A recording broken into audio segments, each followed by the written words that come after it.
Are you curious about this 1794 buttered loaf? Well, join me in my kitchen as we step back in time and make this fabulously interesting recipe. Let's go. Okay, we're gonna get started making the first step of this buttered loaf from 1749, or perhaps earlier, from this Martha Washington's book of cookery. More about this later on in the book chat, so stick around for that. We're gonna get started making kind of a soft cheese, kind of like ricotta. And I have that heating here. It's only 60 degrees right now. I have a gallon of milk in here. I know it's a lot, but I'll be curious to see what it reduces to once we make the cheese. So it's rising in temperature. We're aiming for 88 degrees here. Now over here I have lemon juice and half a cup of water. I'll have all the recipe in the description down below. I had to do a lot of research for this recipe, so I will have all the measurements that I use here, just some lemon juice. And then over here I have half of a crushed junket tablet and a quarter cup of water.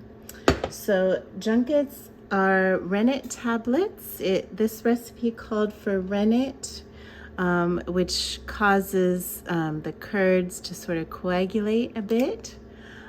So I will come back when it's time to kind of stir some things into this.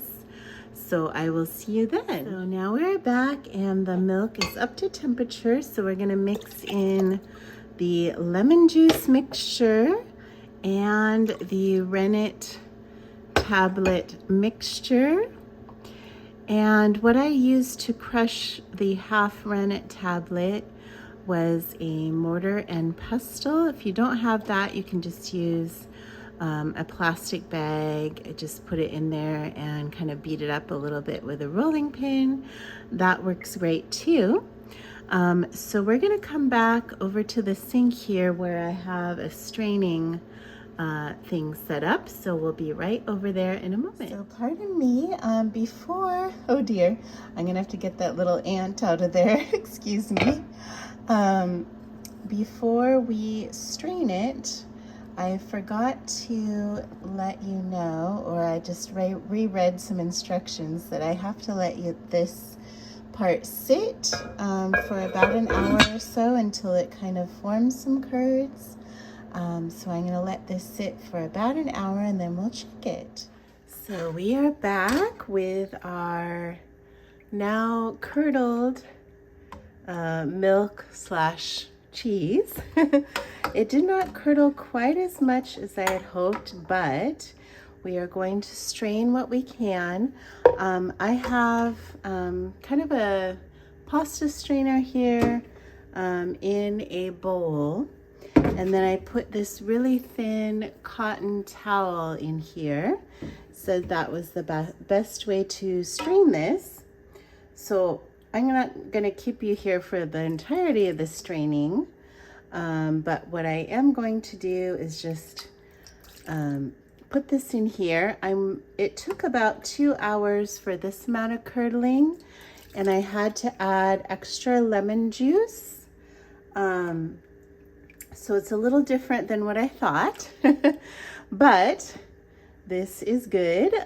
So I'm gonna let this drain for about an hour or so until we get as much cheese as we can, and then we're gonna proceed with the rest of the bread recipe. I'll see you in a bit. Okay, we are back making our buttered loaf bread. And it's actually the next day because I discovered I needed to let my homemade cheese drain for many, many hours. I'll talk about that a little bit later, but here it is. It looks gorgeous. And so first of all, before we mix everything together, I want to show you this ale yeast, and I used the author of the book's instructions on putting a cup of ale. I chose this one. It's actually a India Pale Ale, so an actual ale. And a cup of water, a cup of bread flour, and then 2 teaspoons of yeast. So I've let that sit 15 minutes so it's nice and bubbly and ready to go.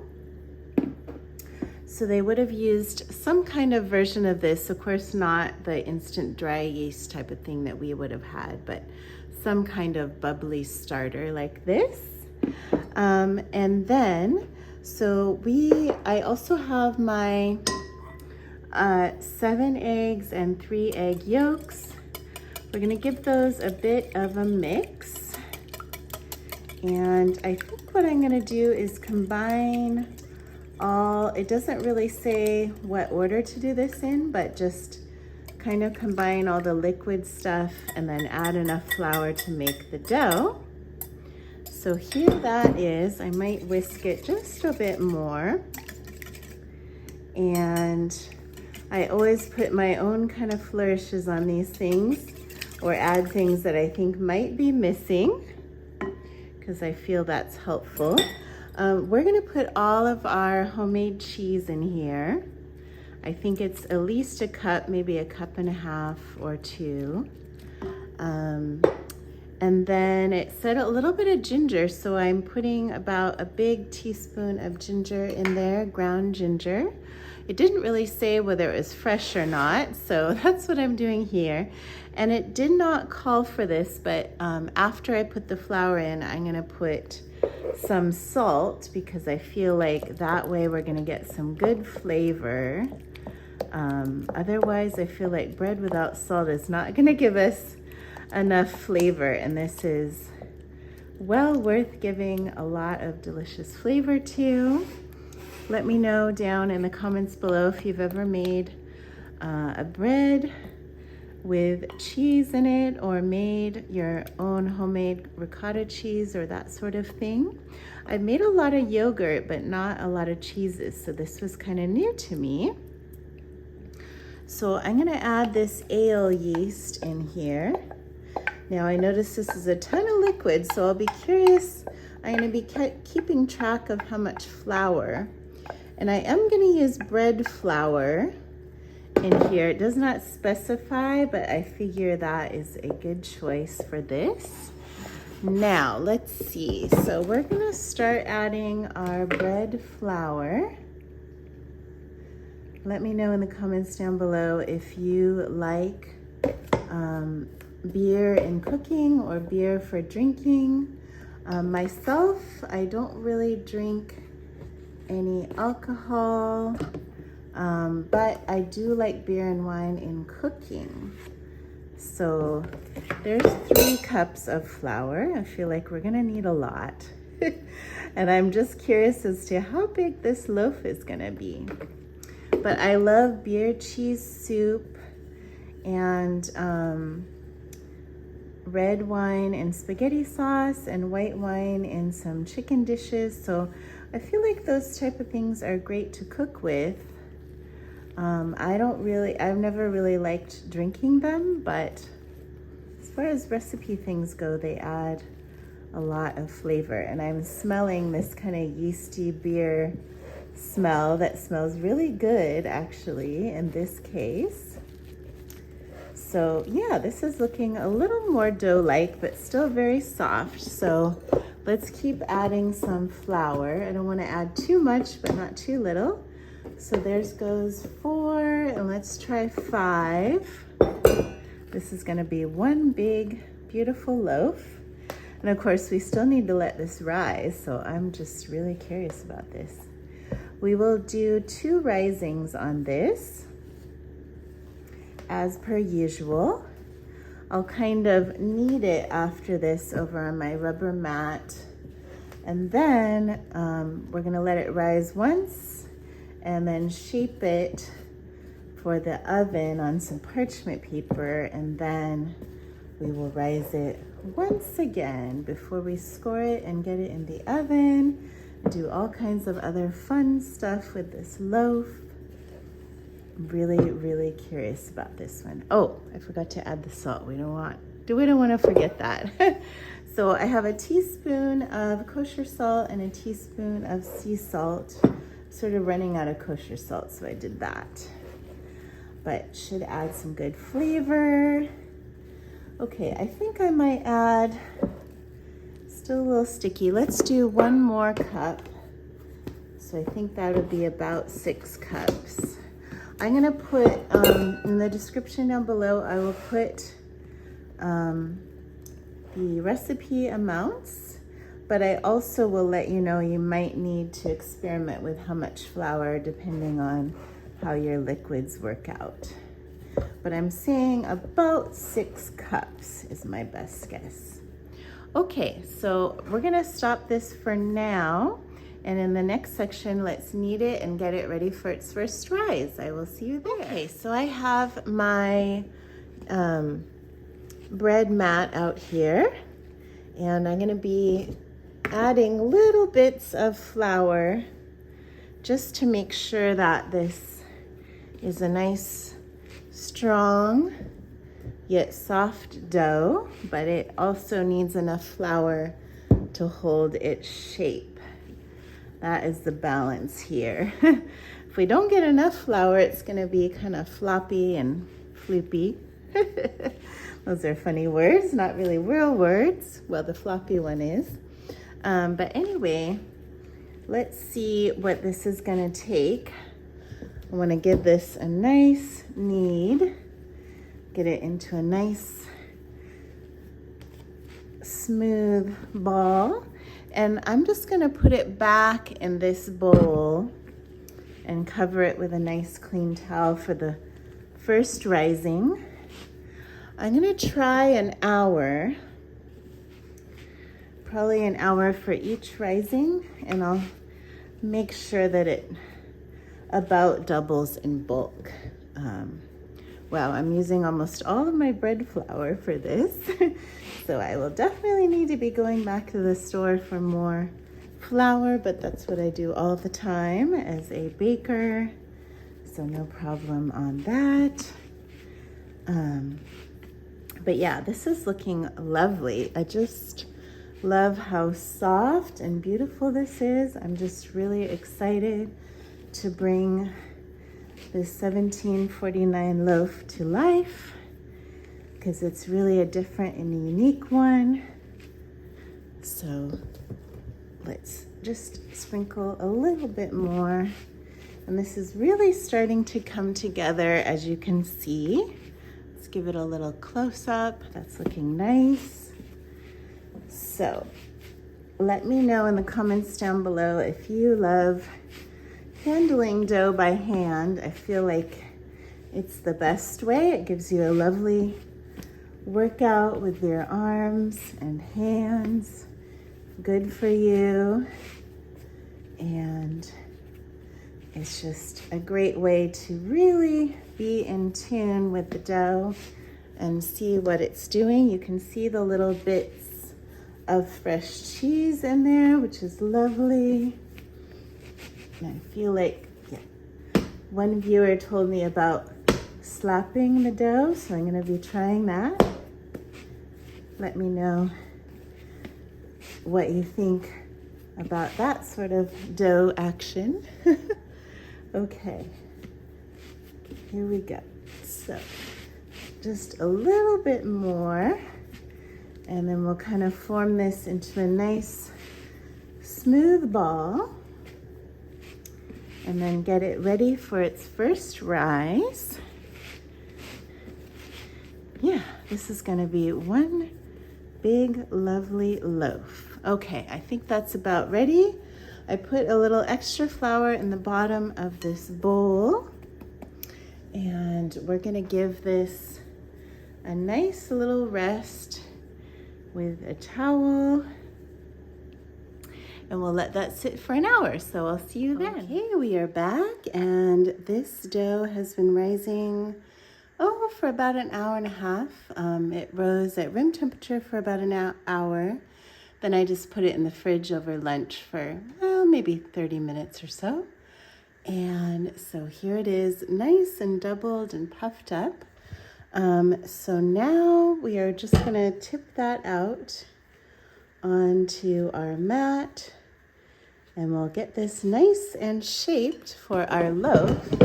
I have a pizza stone fitted with some greased parchment paper here, and that's what I'm gonna put our shaped loaf on. So I don't want to lose too much of this volume here. I'm just going to dust this with flour. I actually want to turn it over because I want, well, actually no, here we go. I'm going to kind of fold it in on itself to make a nice round shape.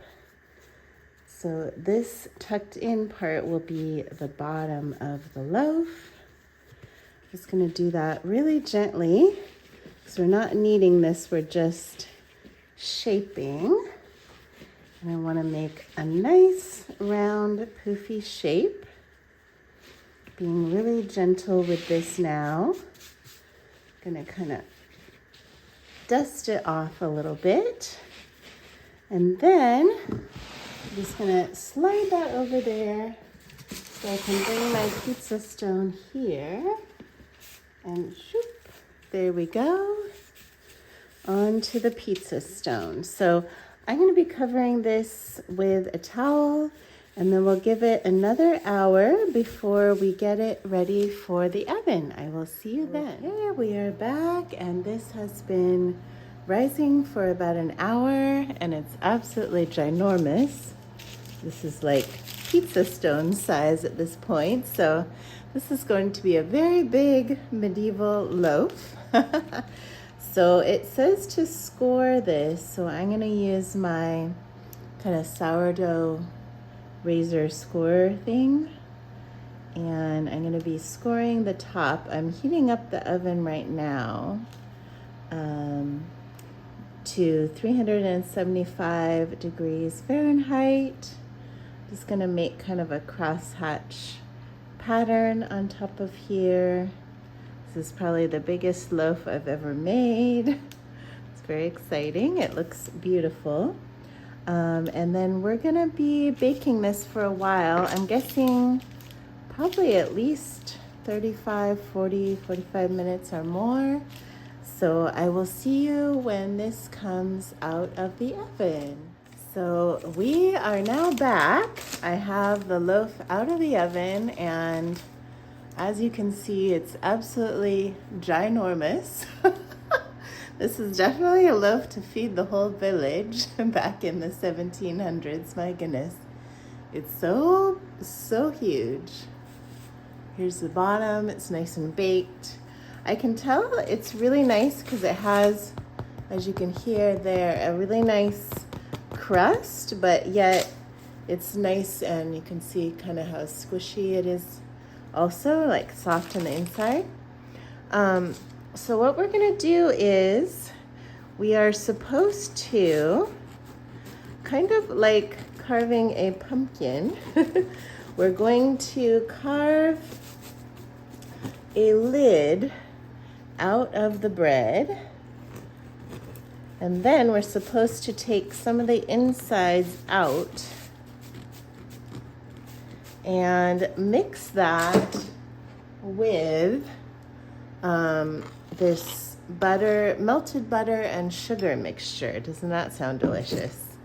So I'm gonna make sure I get this lid out. Don't have to deal, luckily, with seeds like you do a pumpkin, but this is quite nice. I can't wait to see the fluffy interior. Ooh, that's looking so good. Oh my gosh. So exciting. Oh my gosh. Wow. Look at the steam coming off of that. I don't know if you can see, but wow. That is absolutely gorgeous. One of the most beautiful breads I have ever seen, brought back to life.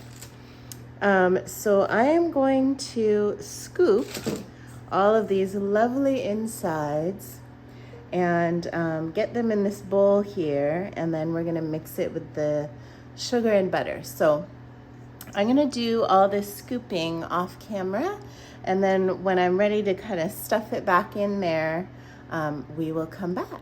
Alrighty, we are back, and I have the filling of the bread here in this bowl, and check this out. This is like a giant bread bowl. Imagine a ton of clam chowder that would feed 4 to 6 people, I'm guessing. So anyway, I'm gonna go ahead, let's see. Here's my melted butter and sugar. It's a half a cup of, here, I'm gonna move this for a second. Ooh, melted butter, and then a 1/3 cup of sugar. We'll see if that's enough to coat this. In the recipe, it doesn't say how much, so I am just guessing. But since it's called buttered loaf, we want to make sure it's really buttered. Get all that good stuff in there. This is kind of halfway between bread and a pastry. So I'm really, really curious. And I'm sure I could have scooped out more, but this is my first time and there aren't detailed instructions, so I thought I'd just go with what I could figure out. And I did take some of the bread bits from this lid here. But what we're supposed to do is refill this with these lovely crumbs that now have lots of yummy butter and sugar on them. And that fills that up again. And then we'll put this lovely lid back on. Let's see if we can match it up. I think that's about right. So let's put our cute little pumpkin here back in the oven for about 5 minutes, 5 to 7 minutes. And then we will see how it turns out for the family tasting. Stay tuned to see how yummy this is. Okay, so this just spent 7 minutes in the oven after I put in the filling. So it's still very hot now. So I'm going to let this cool before we do our tasting, and it'll be really fun because in the next video I'll be using this outside part here for another recipe. So stay tuned to see what the family thinks of this yummy bread. All right, the family is here to try the buttered loaf. Why didn't you make a big one? It, didn't quite rise enough. So, how do you eat this? Do you slice it like a cake, or? Well, there's no instruction on that. I would say the good stuff is inside here, the kind of buttery, sugary stuff. Okay. I love your face, Adam. So I'd say let's each have a little bit of this and then maybe like part of the crusty part. I'm almost tempted to try slicing it like a pie. Yeah, we totally can. Do you think the crummy inside would like hold? I think it would. Well, let's give it a try. Okay, let me get a knife. Yeah. You can see the lid is really soft and really nice. I think it's because of the cheese. All right, put the lid back in place. All right, let's do it. Try to make a pie-like slice. Kind of like a pumpkin lid. Yeah, it is like slicing a jack-o'-lantern, isn't it? Yes. Okay. And have a big slice of the buttered loaf. Sure, slice is easy. Yeah. This will actually come out and be intact. I bet it will be. It's cooled down quite a bit, so. I like your idea. Ooh, it's like cake. I think you might have been right, Trista. I'm not sure if slicing this works. Well, at least we get the whole picture, you know. Yeah. I think all the kind of crumb mixed bits are just sort of, yeah, they're just kind of falling. Yeah, they just kind of float in there, but I'm not super hungry, so I actually have like a scoop of the crumb stuff. Oh yeah, of course. Sounds good. Here we can. Well, here you can. There. Here, I will get you So, a scoop. is this a dessert or a, side dish bread or? It's just kind of in the bread section of the book, so. It's like some kind Yeah, of but it does bread. have sugar, which would have been pretty fancy back then, so maybe kind of desserty. Only I have one way no to find idea out. what to Let's try the expect. fancy sugary part first, or the buttered part. Here it is. Mmm. Tastes kind of like brioche. Mmm. Mmm. Totally right out of it. It's very brioche-y, like nice, rich, buttery flavor. Oh, It's That's very quite nice, soft. actually. Mm. Thank you. Now a bit of the harder stuff. Let's see. Yeah, there you go. Mmm. the harder stuff just kind of tastes like a decent, loaf bread. Yeah. I better make really good toast, though. Mmm. This is actually quite nice. Thank you. What an interesting little piece of bread. Yeah, Well, really interesting. not little at all, but I know. It'll last us a while. Altogether, it kind of tastes like a coffee cake. Yeah. Like- Mm-hmm. I'm glad I like it because this is going to be a lot for us to eat. Oh, yeah. But I think this would be great in the morning with like a little butter and jam on Oh, it. yeah. I can't wait tomorrow Or even to try peanut some. butter or something. Oh, yeah. You're It's going gonna to be have more delicious. butter? Well, on the parts that aren't buttered. Your hubris frightens me. Can never have enough butter. Very yummy. interesting. Yeah, delicious. Well, thanks, guys. Definitely try this recipe. Oh, add approved before I forget. Oh, awesome. Thank you. All right. Welcome to the book chat for today's book, Martha Washington's book of cookery. So this was originally a handwritten book from 1749, but it even goes back further than that because it was passed down in Martha's family starting when they were in England. So it was originally handwritten, and then it was transcribed by Karen Hess, the author of this book, and she goes into a lot of detail with all of her research about these recipes and the history of them, and I just find this fascinating because back then it was a tradition of a lot of people to have these handwritten, passed down recipe books. And this has kind of a regular section and then a sweet meat section, which is kind of the dessert section of the book, along with a lot of preserving and things like that. And so this recipe is buttered loaf. And so I'm going to read the original recipe, and then I'm going to show you my notes because it took me a lot of time to sort of figure out how to parse out this recipe. So the original reads, take 4 quarts of milk, put rennet to it, which is rennet, and weigh it, and hang the curd in a cloth to drain for an hour or 2. So what I take this to mean is you heat up the milk, put the rennet and other coagulants in it, like the lemon juice and stuff. Let it kind of form a curd and then drain it out. And then take 10 eggs. So this is a very rich loaf with the homemade cheese and the eggs, and leave out 3 of the whites. So it's basically going to be 7 eggs and 3 egg yolks.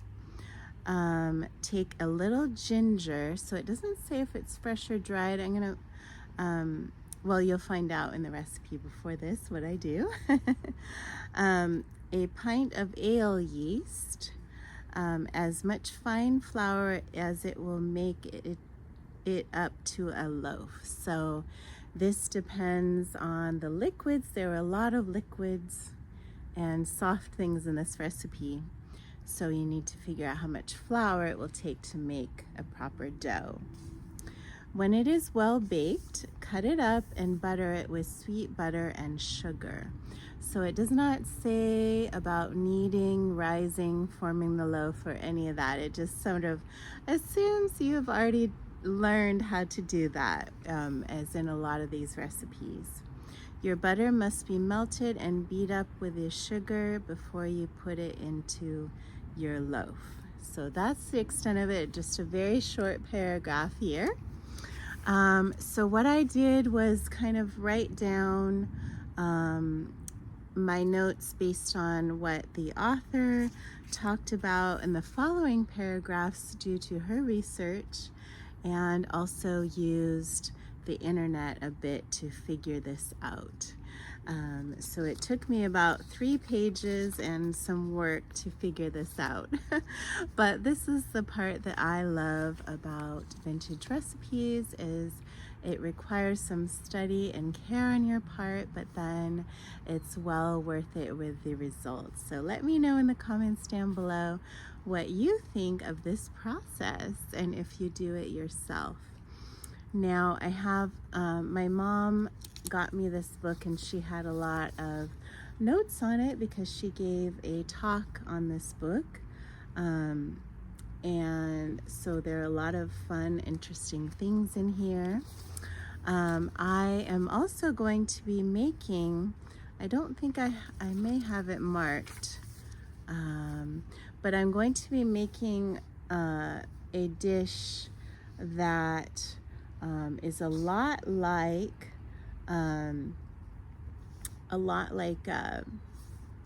French toast.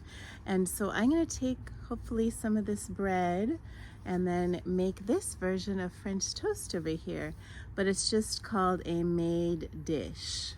So the author says this recipe is a rich and elegant version of pain perdu or French toast. So this will be really fun to try. Let me know if you're excited about that.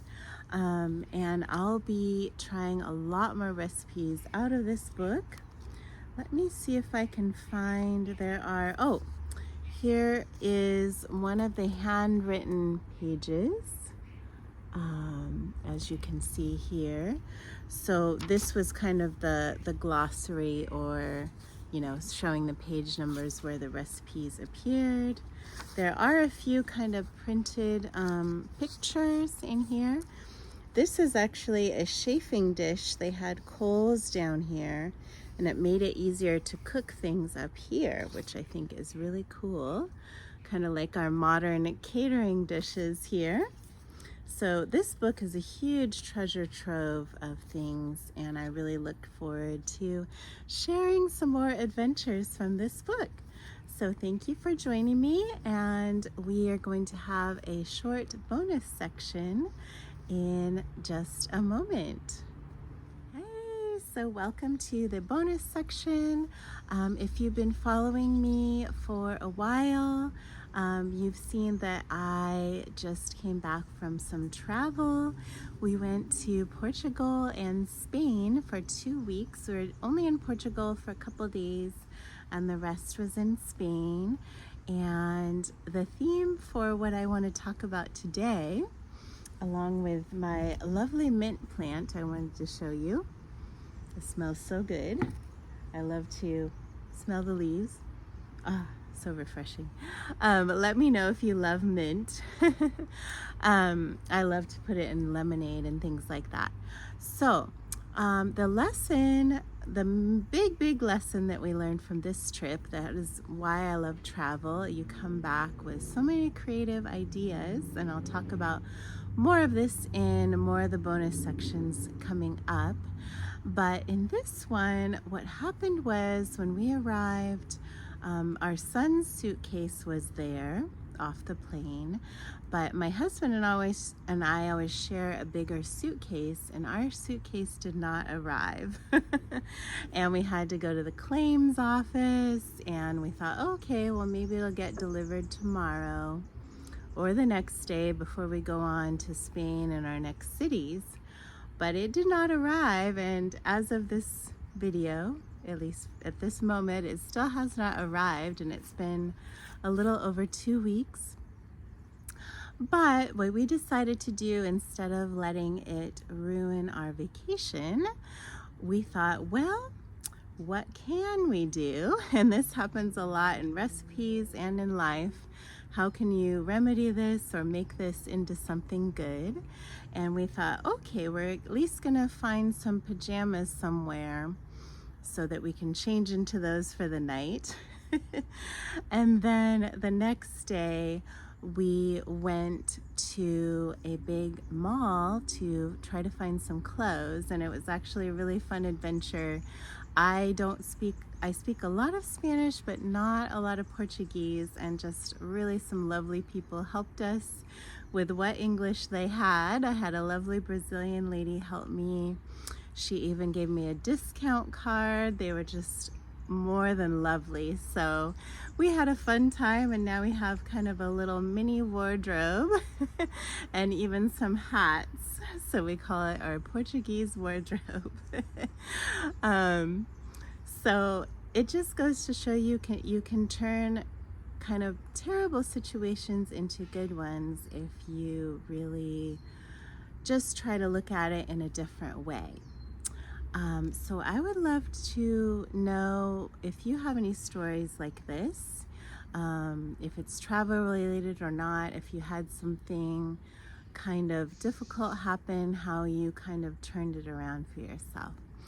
So thank you so much for joining me on the Vintage Cookbook Nerd. My name is Trista, and I will see you in the next vintage recipe. Bye.